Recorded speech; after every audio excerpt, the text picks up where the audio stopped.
MLB The Show 19 should, and very well could, be the greatest MLB The Show of all time. Let's talk about it. Alright, MLB The Show 19, of course you guys very well know, as well do I. It will be coming out as the end of March. I believe March 26th is the first official date. Obviously, if you get some like better editions, you can get it a couple days earlier. But March 26th, which is, you know, a little bit less or a little bit more than 2 months away. So not that far away. And I honestly do have very, very high hopes for MLB The Show 19 for a couple of reasons. Let's get into it. I'm a pretty firm believer in the rule of twos, and a lot of this that I'm going to talk about bases on the rule of twos. The first thing that I want to talk about is the gameplay. Now, of course, as you guys probably know, back in MLB The Show 17, which seems like decades ago, but actually it's only been about 2 years now, they introduced ball physics. Previously, in like 16 and beforehand, basically the ball, when it was hit off the bat, it reflected a ball getting hit off a wall or a flat object opposed to a round object like the barrel of a bat. So they changed the ball physics, and you guys probably noticed the gameplay changed a lot. There was a bunch of different times, eras in the 17 to 18, where a lot of home runs were hit, no home runs were hit. Everybody was striking out, nobody was striking out. A lot of changes happened, of course, that had to do with like sliders, PCI changes, but after all these 2 years and after having the alpha in 2 years, I think this is finally the year where it's make or break. If we don't see a major advancement in hitting, I don't think it's going to come, and hitting is probably just going to be how it is or was in 17 and 18. But I have high hopes that, like I said, with this alpha, and I can talk about this. Of course, you're not supposed to talk about anything in alpha, but they talked about this in the live stream, so I can talk about it.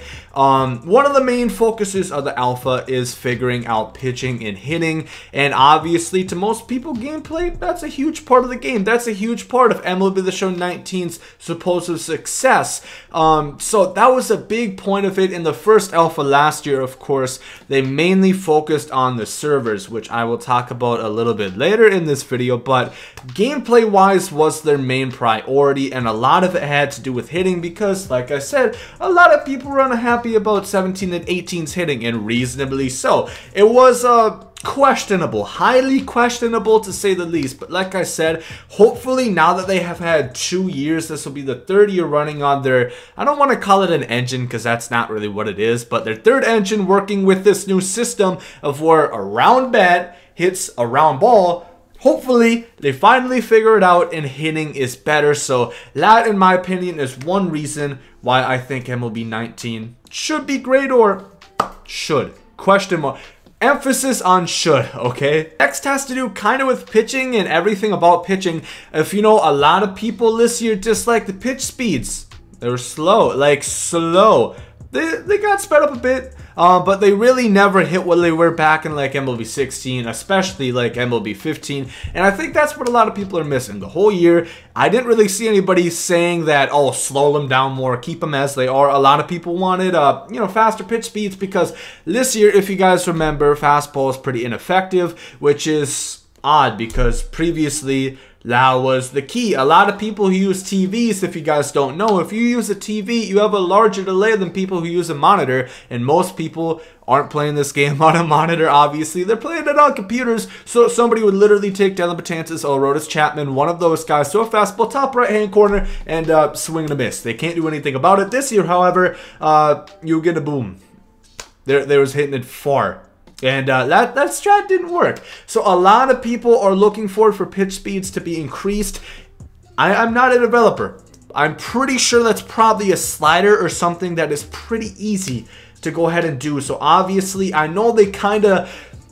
It's difficult because they don't necessarily want to only think about the you know, the really good, or I don't want to say really good players, but the people that play the game a lot. They also want to focus on the casual market because despite popular belief, the casual market is the biggest in any game. If you talk about Call of Duty, if you talk about Madden, FIFA, 2K, MLB, GTA, anything, the casual gamer is going to be here. And then like a lot gamer like me and like probably most of you is like here. casuals do make up the majority of the game. So if they catered only to people like you and me who you know, play the game a lot and are familiar and know how to deal with upper hand fastballs and, you know, send them like we did in previous years, the casual really struggles. And if a casual, somebody who's new to the game, struggles, they're just going to put it down. They're not going to play it. They're not going to buy it next year because they didn't like the game. So that's why they also have to think about the casual at all times. So, well, it might seem unfair to us who play the game more. It does make sense at the end of the day. Dollar signs. Unfortunately, like I said, we're the minority. They're the majority. So, of course, they're going to cater a lot of times to the majority. Servers, like I said, another issue that had happened. It didn't happen so much this year until later on in the year, which I noticed it, which is ironic because you wouldn't think that'd be the case. The servers were pretty decent in the beginning, which is good because beforehand they were awful. So appreciate the first alpha for kind of fixing that, but for some reason with less players the servers got worse than they were at the beginning with more players. Doesn't really make sense to me, but of course that is because they took out the online franchise feature. Now to the life of me, I don't really understand how that means that you know, in order to have good or pretty good servers for Diamond Dynasty, we'll say decent servers for Diamond Dynasty, their flagship mode, that they completely put other modes to the wayside. Obviously, you know, they really only focus on Diamond Dynasty at this point. I talked about that in a different video or how they don't really focus on the offline modes, but the fact that they took out online franchise and the servers are still only decent makes me wonder. But hopefully with this next alpha, of course, well, not the next alpha, the second alpha, we already had the alpha, it already finished.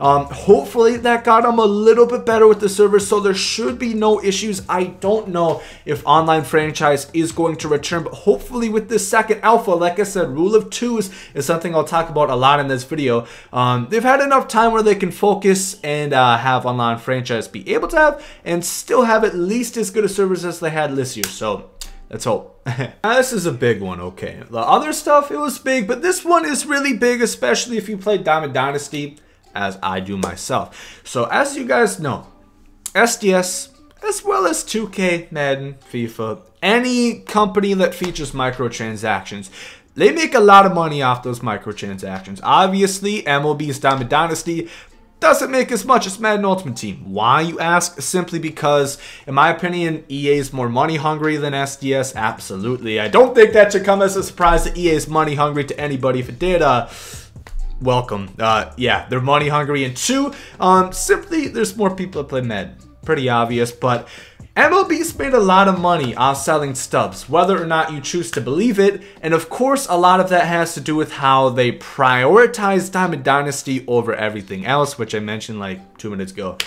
So all that money, you would think they would do it with something, and I'm hoping what they use that money for isn't necessarily new legends. It isn't, you know, new players that they get the rights to. I think they're going to do that regardless, and I hope we get some new cool legends, but I really hope they expand the developer team. That, in my opinion, is huge because, like in previous years, of course, you know, SDS is a small company. They don't have that many people working on the game, you know, whether you think of gameplay, live content, whatever it may be, and that's where the game's lacking. You guys know the problems that stored at the beginning of the game usually don't get fixed until the next year's title, even if then it gets fixed. You know, the jogging runner problem we had the entire year that in the patch notes they said like 5 times it got fixed. It never got fixed. It was it was always in the game, and I think part of that issue is there aren't enough developers on the team. Obviously, I think there are skilled developers. I just don't think the dev team is big enough to make some of these changes that are needed to be made.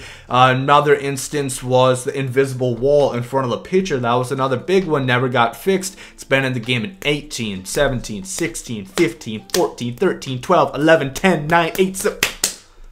It's been in the game a long ass time, needs to be out of there. So I think a larger developer team will help with the gameplay as well as the content. Of course, if you guys didn't live under a rock in 18, you guys know the content was kind of slow. It was slower than 17. I think it was slower than 16 too, which is weird because we didn't have that many cards in 16. So that says something. Obviously, I think it has to do something with the Immortals. They released the best cards in the game. They're like, we can just lay back for a little bit. Can't do that. I hope they don't bring back Immortals. Different part, not really related to this video, but if they release steady content by having more developers to create this content, I think that is where the game is going to succeed. I love, and I think you guys also love things like the Finest Program, the monthly awards, and I think that where a small developer team, I don't know how many guys they have working on live content, but I don't think it's that many. So if they added more people with this newfound money that they've acclimated, that we'd be able to have better content and more frequent content, which is very important, to say the least. Finally, like my last big point that I want to make in this video is that 17 and 18, like I said, they were highly questionable. It wasn't just the gameplay, it was the game all around. They've received a lot of criticism. Beforehand, I would like to think MLB The Show was a pretty well received, pretty well praised game. Not in 17 and 18, at least if you go on like the MLB subreddit, if you go on the forums, if you're on YouTube, Twitter, any social media atmosphere, you guys probably know the game receives quite a bit of criticism. So I think, once again, if they finally listen to everything that we've been saying, and I know this could be said for any of the games in the past, if the developers and the company listens, within reason, obviously, there's some things that are just completely out of their hands that they can't necessarily do, and it's wild to me how many people still say it, bring MLB The Show to Xbox. Stop. You're wasting your time. You're wasting everybody's time. That's ridiculous. Stop it. But in all realism, there is a lot of things that we as a community have suggested that hopefully they finally put their eye on now. They did say one thing in particular, that a big change, a big quality of life change that they were going to add into MLB The Show 19. I have an idea what it is. I think it's probably going to be multiple lineups, which I hope that's the case. I don't really know for sure, but the way Ramon alluded to it, I would only guess. He said it's something we've been asking for many, many years, and that's true.